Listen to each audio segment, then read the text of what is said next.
জানুয়ারি ঘড়ির কাঁটায় প্রায় 6:45 আর আগামীকাল 1 ফেব্রুয়ারি হাওড়া শালকিয়ার ঐতিহ্যবাহী মায়ের স্নান যাত্রা।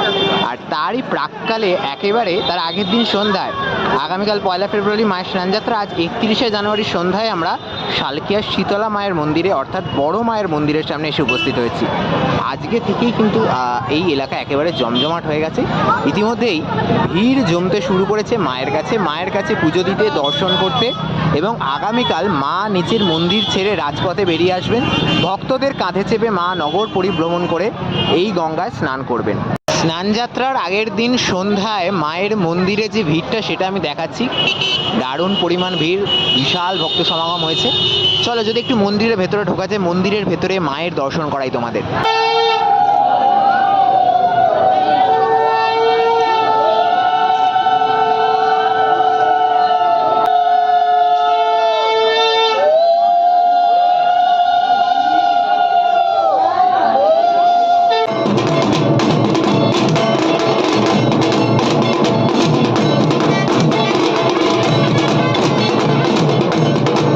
আগামীকাল মায়ের স্নান যাত্রা, আর তাই উপলক্ষে কিন্তু মায়ের মন্দির একেবারে নবকলেবরে সেজে উঠেছে।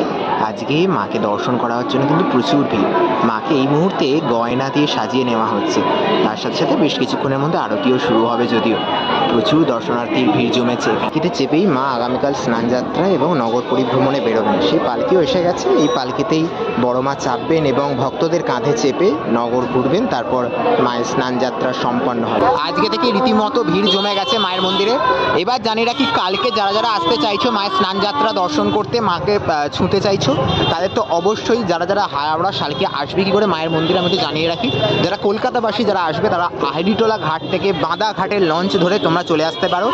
আর এছাড়াও কালকে সকাল থেকে কিন্তু দণ্ডি কাটার যে প্রক্রিয়া সেটিও কিন্তু শুরু হয়ে যাবে। বাঁদা ঘাটে স্নান করার পর যে দণ্ডি কাটার প্রক্রিয়া এবং কালকের যে পুজো দেওয়ার প্রক্রিয়া স্নান যাত্রায় মায়ের বেরোবার পূর্বে, সেগুলো কিন্তু এক ধার দিয়ে চলবে। কালকে দুপুর প্রায় 3টে নাগাদ মাকে মন্দির থেকে বের করে আনা হবে পালকি করে, এবং তারপর কিন্তু মা এই সোজা মন্দির থেকে চলে যাবেন শালকিয়া চৌরাস্তা ধরে গোটা উত্তর হাওড়ার যে নগর পরিভ্রমণ করবেন, এবং তারপর বাঁধাঘাটে এসে গঙ্গায় স্নান করে মায়ের স্নান যাত্রা সম্পূর্ণ হবে। তারপরের দিন অর্থাৎ 2রা ফেব্রুয়ারি রয়েছে মায়ের 16 আনা পুজো। তার যাবতীয় তথ্য তো আগামীকাল অবশ্যই জানাবো।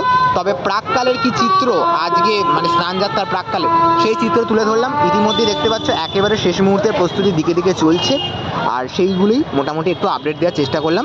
আর বাকি যা কিছু জিজ্ঞাসা থাকবে অবশ্যই কমেন্ট বক্সে জানাবে।